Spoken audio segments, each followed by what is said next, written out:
The grocery store is a monument to a fragile illusion. We walk down aisles glowing with fluorescent light, surrounded by thousands of products that require an intricate, hyper-optimized global supply chain to exist.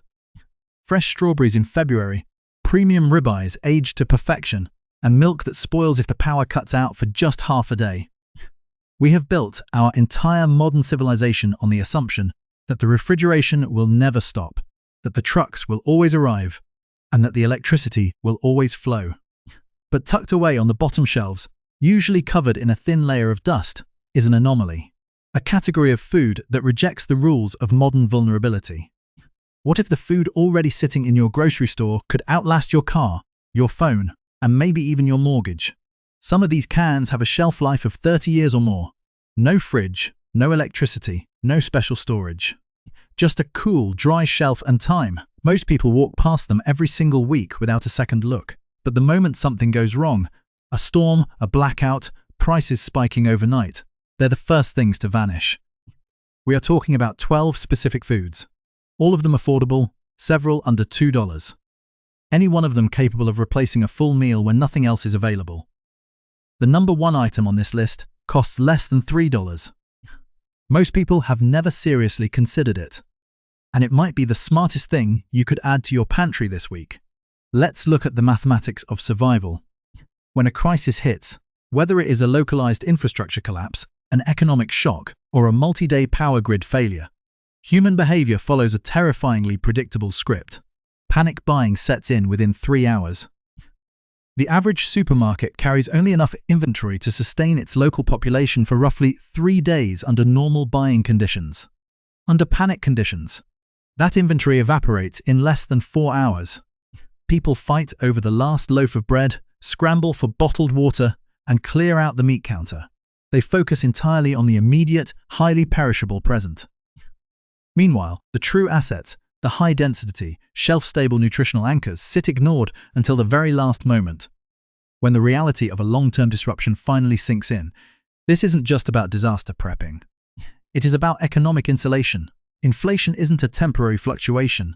It is a structural tax on modern life. The purchasing power of your dollar shrinks month by month, but a highly dense, shelf-stable calorie stored today locks in its value permanently. It is a tangible commodity that never degrades, never requires a monthly subscription, and actively hedges against the vulnerability of our just-in-time delivery systems. By understanding these 12 foundational foods, you are not just preparing for an emergency, you are opting out of a fragile economic trap. Number 12. Canned tuna. Every time a major storm approaches, this is the first thing to disappear from grocery shelves. Before water, before bread. Not the most exciting food, not even the cheapest, but it vanishes faster than almost anything else. And once you understand why, you won't look at it the same way again. A single can delivers 20 to 25 grams of complete protein, omega-3 fatty acids, and vitamin B12. No refrigeration, no heat, no prep. Open it and it's already a meal. That combination, solid nutrition, real convenience, and years of shelf life, is almost impossible to find anywhere else at $1 to $2. A can of tuna is a cold sandwich in 2 minutes. Add it to pasta and it's dinner. Mix it into a salad and the protein is handled. No equipment, no electricity, no clock running out. The shelf life printed on most cans reads 3 to 5 years, but that's a conservative number from the industry. When a can stays undamaged, shows no rust or swelling, and sits somewhere cool and dry, people in long-term storage communities regularly use tuna well past the 10-year mark. The printed date is a quality guarantee, not an expiration cliff. Here's where most first-timers go wrong. They buy a large amount all at once, stack it in a cabinet, and never actually eat it. 6 months later, there are 40 untouched cans and zero appetite for any of them. The food didn't fail them, the system did. The smarter approach costs nothing extra. Add 2 or 3 cans to the cart during every regular grocery run. Over a year, a solid reserve builds on its own, and the food rotates naturally, so nothing sits forgotten until the label fades. Tuna doesn't disappear during emergencies because it's sophisticated. It disappears because it solves one specific problem: feeding people fast, cheaply, with no infrastructure, better than nearly anything else available. That's the whole story, and it's enough. Number 11. Canned baked beans. Most people think of this as backup food. something you eat when the better options are gone. That framing is completely wrong, and the nutrition label proves it. Inside each can is protein, dietary fiber, and carbohydrates. All three at the same time in a single product. Most canned foods deliver one of those. Baked beans quietly deliver all three for $1 to $2. The fiber alone changes how the meal feels. It slows digestion, which means you stay full considerably longer than a similar calorie meal without it. Some foods fill you up for an hour. Baked beans keep you going for hours. That distinction matters a lot when meal timing becomes uncertain. A can heated on toast covers breakfast completely. Paired with a sausage or eggs, it's a satisfying dinner. It works alongside almost anything or entirely on its own when nothing else is available. The preparation requirement is minimal in any direction you take it. There's something experienced food storage people often say, "Don't count cans, count meals." A stack of baked bean cans on a shelf is hard to evaluate meaningfully, but saying you've covered 10 breakfasts and 5 dinners. Now you know exactly what your pantry actually provides, and for precisely how long. There's also a psychological element here that most people skip over. When things go wrong, a prolonged outage, a stretch of bad weather, a week where the budget runs tight, people don't reach for unfamiliar foods, they reach for what feels normal. Baked beans have been on family tables for generations. They carry a kind of comfort that purely nutritional thinking doesn't account for. And comfort in genuinely difficult moments is worth something real. 3 to 5 year shelf life, often longer under stable conditions. A food the whole family accepts that costs almost nothing to keep on hand. That's not backup food. That's infrastructure. Number 10. Canned chicken. Most people only think about this one when the fridge is empty and it's already too late to thaw anything. That's the wrong time to discover it. Canned chicken is lean, high in protein, and very low in fat. No cooking, no thawing, no prep beyond opening the can. The protein is ready the moment the lid comes off, which on a busy evening or in an unexpected situation is exactly the kind of thing that changes how a meal comes together. Mix it with mayonnaise and you have sandwich filling in 2 minutes. Add it to broth with vegetables and dinner is mostly done. Stirred into tacos, folded into a wrap, toss it in a salad. Any of those takes less time than most people spend deciding what to order for delivery. $2 to $4 per can. One of the more affordable animal protein sources you'll find anywhere. Now, here's the mistake worth understanding, and it applies to almost everything on this list. One of the most consistent errors in emergency food storage is buying things specifically for a crisis and never eating them during ordinary life. The logic seems reasonable at the time. Set it aside, save it for when it's really needed. But when a real emergency comes, people find themselves eating foods they've never developed a taste for, under conditions where that's the last thing anyone wants to deal with. Canned chicken sidesteps that problem entirely. It's genuinely useful on a regular Tuesday evening, which means it gets used, rotated, and actually eaten throughout the year. Not forgotten at the back of a shelf until the label fades and nobody remembers buying it. Shelf life runs 3 to 5 years, often longer, under decent conditions. And the more unremarkable a food seems during normal times, the easier it is to overlook. That's also exactly what makes it one of the most dependable things to have when normal times end. Number 9. Canned black beans. Walk into a grocery store just before a major weather event. Water goes first, bread disappears within hours, fresh meat clears out fast. Black beans sit there quietly, longer than almost everything else. And then they vanish all at once, the moment people start thinking clearly about what they actually need. That timing says something important. Black beans aren't what most people grab first. They're what experienced shoppers quietly reach for while everyone else is focused on the obvious stuff. Each can deliver plant-based protein, dietary fiber, and magnesium. The fiber makes them more filling per calorie than most foods at a similar cost. They digest slowly. Blood sugar stays more stable. Hunger returns less quickly. In any situation where meal timing becomes unpredictable, that matters more than it sounds. Served over rice, they form a complete protein combination. Stirred into soup, used as burrito filling, seasoned simply as a side dish, prep is minimal either way. Cost is typically $1 to $1.50 per can. Shelf life runs 5 years or more. 2 small habits make a real difference with this item. First in, first out rotation.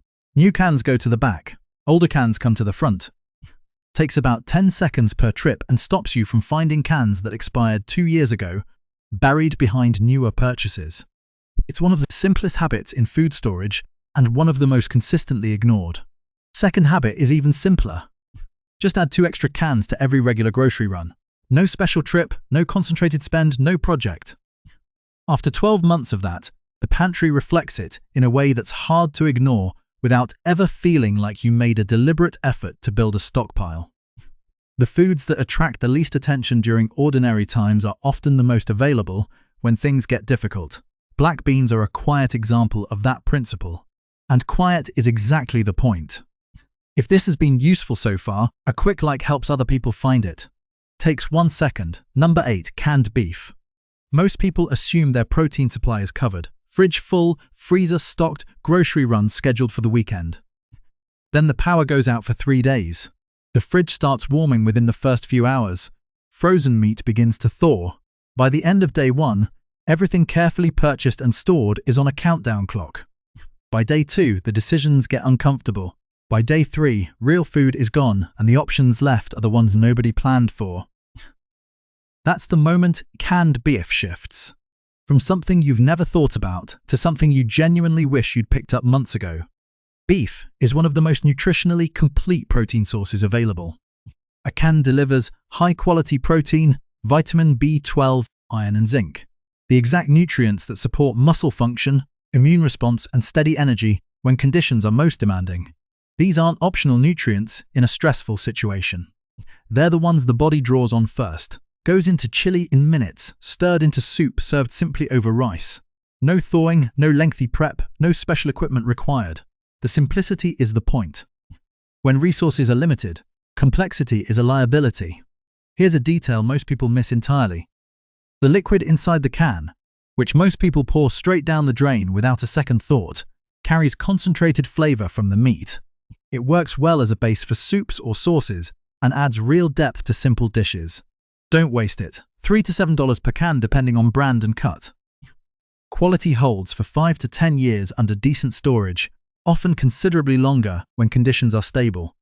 Many households invest thousands in appliances and freezer space to maintain their protein supply. A few cans of beef on a dry shelf cost a fraction of that, and they don't need electricity, maintenance, or anything else in return. Number 7. Canned salmon. Most people walk past this because tuna is cheaper. That's an understandable instinct. It's also the reason most people are missing out on something genuinely different. A standard can deliver protein, omega-3 fatty acids, vitamin D, and calcium, all at once. That full combination is rare in any single shelf-stable food. Omega-3s support heart and brain health. Vitamin D plays a central role in immune function and bone strength. Very few affordable foods deliver that full range together in one product. Here's the part that completely reframes the cost. Many households spend $30 to $60 every month on omega-3 supplements in capsule form, fish oil, krill oil, or similar products. A single can of salmon delivers a comparable amount of those same fatty acids for $3 to $8, and also includes protein, vitamin D, and calcium in the same package. The supplement aisle and the canned fish aisle are solving the exact same nutritional problem. One of them costs considerably more than the other. Here's what most people get wrong when they open the can. The soft edible bones inside are usually the first thing removed. That's a mistake. Those bones are the most calcium-dense part of the entire can. A significant portion of the mineral content listed on the label comes directly from them. Mashed lightly into a salad or stirred into soup, the texture difference is nearly undetectable. People with more experience eat them without a second thought. Most first-timers feel the same way after trying it once. The liquid in the can is worth saving too. It works as a useful base for soups or sauces, not something to pour down the drain. Shelf life runs 5 to 10 years on most products, with quality often holding well beyond that. For a food that delivers this nutritional range at this price point, that's a strong return on a small amount of shelf space. Number 6. Canned corn. Here's something most people don't say out loud about emergency food storage. A pantry full of foods nobody wants to eat is essentially useless. Sounds obvious, but it's one of the most consistently overlooked problems in practical preparedness, and it's more common than most people expect. People stock what seems responsible, not what their household will actually consume. And then the food sits untouched until it's past its best. Canned corn solves this problem in a way very few other foods do. Adults recognize the nutritional value: carbohydrates, B vitamins, natural antioxidants, a versatile ingredient that integrates with almost everything. Kids just think it tastes good. That near universal acceptance turns out to be more practically useful than most people appreciate when building a pantry that will actually get rotated and consumed regularly throughout the year, not just in a crisis. It isn't a major protein source. It works best as a side or a supporting ingredient, but it integrates with almost everything. Stirred into soups for texture, mixed into rice dishes, served alongside canned meat, or simply heated with a little butter as a quick side. When everything else is complicated, preparation time is essentially zero in any of those scenarios. Around $1 per can, shelf life 3 to 5 years, quality often maintained beyond that under stable conditions. The most effective stocking approach is straightforward. Watch for holiday sales, Thanksgiving, Christmas, and similar periods when prices often drop well below standard retail. Pick up extra cans at those moments and rotate them through regular meals throughout the year. The reserve builds without any concentrated financial effort, and because the food gets used in everyday cooking, nothing expires unnoticed on a forgotten shelf, and the food actually gets eaten. Because at the table, nobody really argues about corn. In a practical pantry, that kind of reliable acceptance is undervalued right up until the moment you actually need it. Number 5. Spam. Ask 10 people whether they enjoy eating spam. Roughly half will make a face. Now, ask those same 10 people whether they'd want a few cans in the cabinet with a serious storm forecast 2 days out. Watch how fast the answer changes. That gap between how people feel about spam in comfortable conditions and how they feel about it when things get uncertain tells you almost everything about its actual value. Spam became a wartime staple not because it was fashionable, but because it worked. During World War II, it was shipped to military personnel and allied nations in enormous quantities. No refrigeration required. Protein and fat in a stable, compact, ready-to-use form. Functional in virtually any condition. The same properties that made it essential then haven't changed in the decades since. Open the can and it's ready to eat cold. Slice it thin, pan-fry it for a few minutes, and you have a hot meal. Dice it into rice, eggs, or noodles, and it becomes a filling dinner for multiple people. That flexibility, edible without any heat at all, fully cookable, useful alone, or as an ingredient in something larger, makes it more versatile than most of what surrounds it in the canned aisle. Standard shelf life is around 5 years. People with serious long-term storage experience routinely keep it for 10 to 15 years. When conditions are stable, a can stored properly in a cool, dry location will likely outlast most other items in the same kitchen. The calories and fat content also matter more than people typically account for. In conditions where physical effort increases, clearing debris, staying warm, managing without normal conveniences, the body burns through energy faster than usual. A food that delivers protein and fat in a compact, no-prep format has practical value that goes beyond the nutrition label. People dismiss spam during normal times. That's understandable. But during the times that actually matter, those familiar blue cans have a way of looking considerably more useful than they did on an ordinary afternoon in a fully stocked store. Number 4. Canned kidney beans. When budgets get tight, this is the food that quietly takes over the dinner table.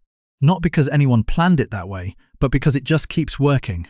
Inside each can, plant-based protein, iron, and dietary fiber. The fiber keeps you full longer. The iron supports energy and circulation. The protein covers nutritional needs that would otherwise require meat, which costs considerably more in any price environment, and even more so when supply chains show any strain. $1 to $2 per can. At current prices, that's less than most fast food side items, and combined with rice, broth, or whatever simple ingredients are on hand, it forms the base of a filling meal for multiple people without requiring much else. Most products carry labeled shelf lives of 5 to 10 years. Quality often holds well past those dates under stable storage conditions, cool, dry, away from direct light, and off concrete floors. Here's the part worth holding on to.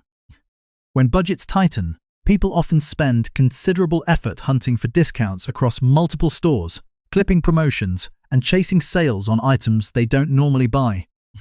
Meanwhile, one of the most affordable and nutritionally complete plant proteins available is sitting at its regular price in the can aisle. Noticed mostly by people who've already learned, through experience, to stop walking past it. Kidney beans don't require a moment of difficulty to justify buying them. They're a strong nutritional and financial choice on any ordinary week. The fact that they also hold their value during harder times is simply part of what makes them consistently worth keeping around. Number 3. Canned pork. Most food storage conversations focus heavily on protein and carbohydrates.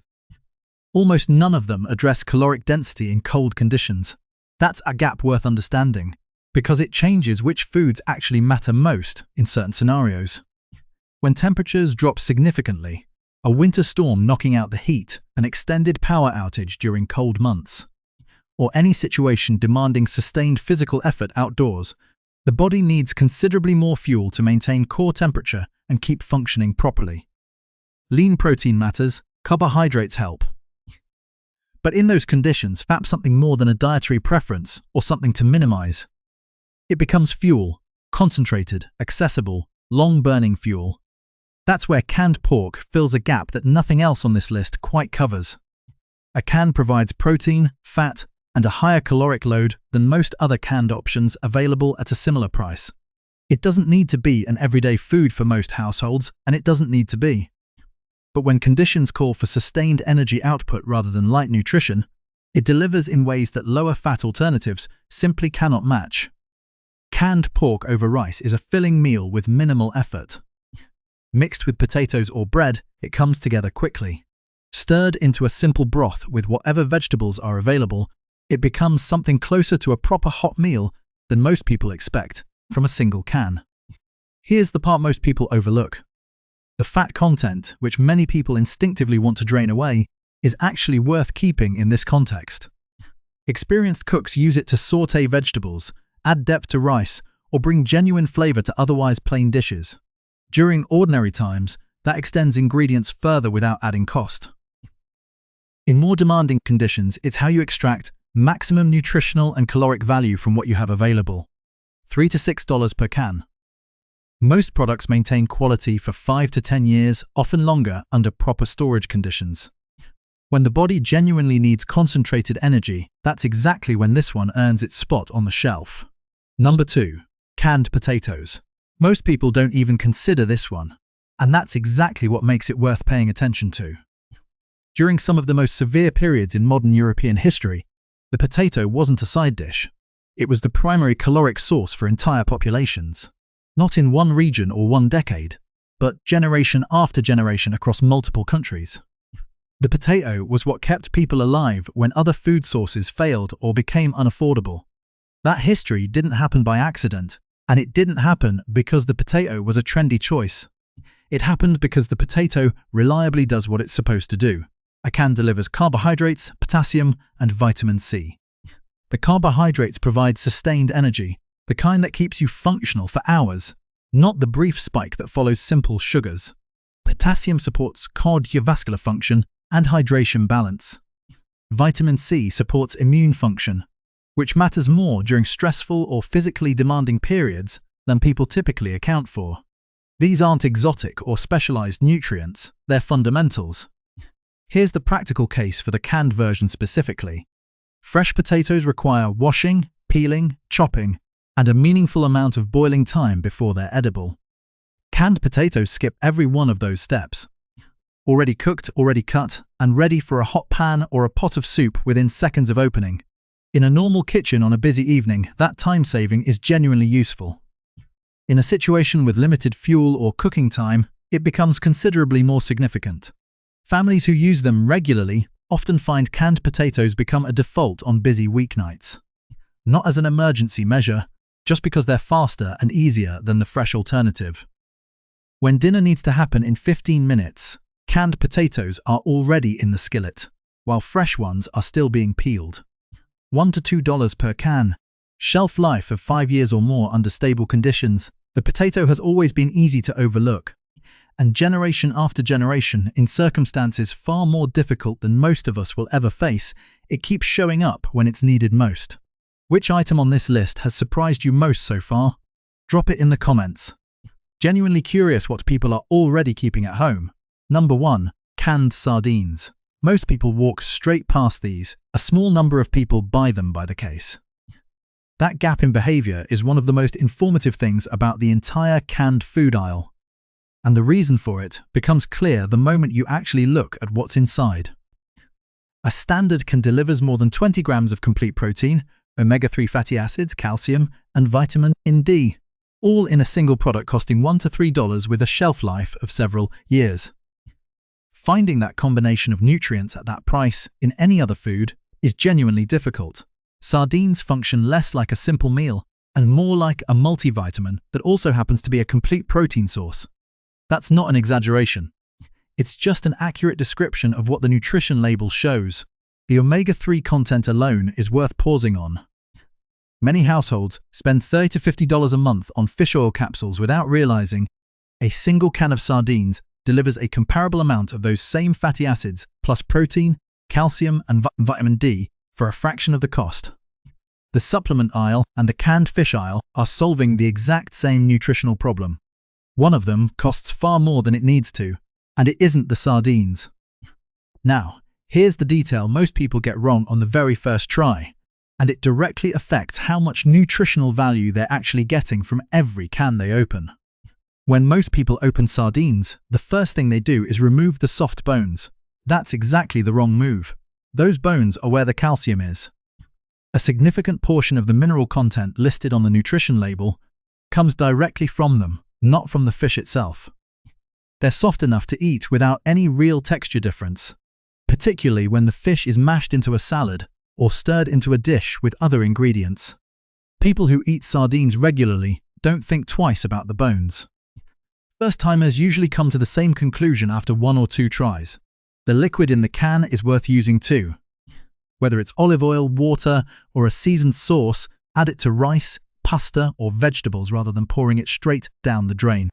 It carries flavor, and in the case of olive oil, additional calories and healthy fat that are worth keeping. Shelf life on most products runs 3 to 5 years. Stability often extends well past that under decent storage conditions. Cool, dry, dark, and away from temperature fluctuations. The cost $1 to $3. Nothing else in that aisle does what this does at anything close to this price. Most of the foods on this list aren't new discoveries. Many of them have fed soldiers, disaster survivors, and ordinary families through some of the hardest periods in recent history. They're not here because they've been well marketed, or because they're currently trending. They're here because they work reliably, affordably, and without asking for anything in return. The best pantry isn't the one with the most cans on the shelf. It's the one filled with foods your household will actually eat that cover a genuine range of nutritional needs and that are ready to use without electricity, prep time, or anything most people currently take for granted. One question before you go. If you were adding just one food from this list to your cart this week, which one would it be?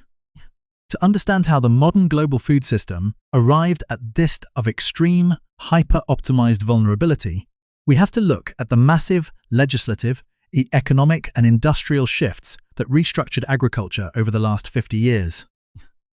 The story does not begin with an organic change in consumer taste. It begins with deliberate policy decisions enacted in the early 1970s.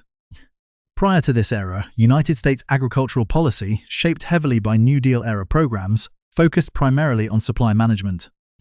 The government actively paid farmers to leave portions of their land fallow to prevent overproduction, maintain price stability, and protect the soil from catastrophic depletion. The goal was stabilization, not maximum output. Everything shifted under the direction of Earl Butz, who served as the U.S. Secretary of Agriculture from 1971 to 1976. Facing rising food price inflation that threatened the political standing of the administration, Butz completely revolutionized the federal subsidy architecture. He issued a blunt mandate to American family farmers: get big or get out. The government dismantled the old supply management systems and replaced them with direct subsidy payments tied strictly to production volume. Farmers were incentivized to plant fence row to fence row, focusing almost exclusively on massive monocultures of commodity crops, specifically corn and soybeans. This policy pivot triggered an immediate avalanche of cheap grain. The sudden, overwhelming surplus of commodity crops forced corporations to innovate new ways to process, store, and profit from the excess. It directly catalyzed the rise of high-fructose corn syrup, industrialized livestock operations dependent on cheap feed grain, and highly engineered, processed foods designed for infinite shelf stability. The priority of the food system shifted completely from localized resilience to corporate efficiency, centralized distribution, and maximum shelf life simultaneously.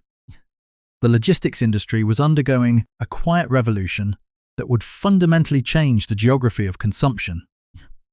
In 1956, Malcolm McLean developed the modern intermodal shipping container, but it wasn't until the late 1970s and 1980s that global trade infrastructure fully integrated around this technology. Containerization drastically reduced the cost of moving freight across oceans and continents. Before containerization, loading cargo onto a ship cost roughly $5.86 per ton. After containerization, that cost plummeted to just $1.06 per ton. This collapse in transport costs allowed grocery corporations to build a geographical trap that now dictates modern urban survival. Retailers realized they no longer needed to source food regionally, nor did they need to maintain massive, capital-intensive warehouses at the back of every retail outlet. They pioneered the just-in-time delivery framework, a logistics strategy imported from Japanese automotive manufacturing. Under this model, inventory is not stored. It is constantly in motion. A modern supermarket relies on automated electronic data systems that track point-of-sale data in real time. The moment a consumer purchases a jar of mayonnaise, a digital signal is sent to a centralized regional distribution center, instructing a truck to deliver a replacement jar within 24 to 48 hours. The economic efficiency of this system is undeniable. It frees up immense amounts of corporate capital and allows grocery chains to operate with incredibly razor-thin profit margins, frequently between 1% and 2%. However, the geographic paradox is severe. By eliminating physical storage buffers at the local level, cities became entirely dependent on an unbroken chain of continuous truck traffic. The average modern metropolitan area keeps less than 3 days of food inventory within its city limits at any given moment. The grocery store shelves you see are not a warehouse. They are a temporary visual display of goods that arrived yesterday and will be gone tomorrow. This systemic vulnerability is further exacerbated by the extreme consolidation of the meat processing and packaging industries. In the 1970s, the market was fragmented, with hundreds of independent local slaughterhouses and packing plants scattered across the country. Today, federal antitrust enforcement relaxations have allowed just 4 multinational corporations to control over 85% of all beef packing, 70% of pork packing, and 54% of poultry processing. This extreme centralization means that the entire protein supply chain of a nation passes through a tiny handful of massive, highly automated regional bottlenecks. A localized power failure, a cyber attack, or a biological outbreak at just 2 or 3 specific meat processing facilities in the Midwest can trigger immediate, widespread shortages and price shocks at retail counters thousands of miles away. The system is structurally incapable of rerouting supply quickly because the localized, independent infrastructure no longer exists. While fresh food chains grew increasingly centralized and fragile, the industrial canning sector evolved along an entirely separate historical trajectory anchored by rigid military requirements and deep scientific validation.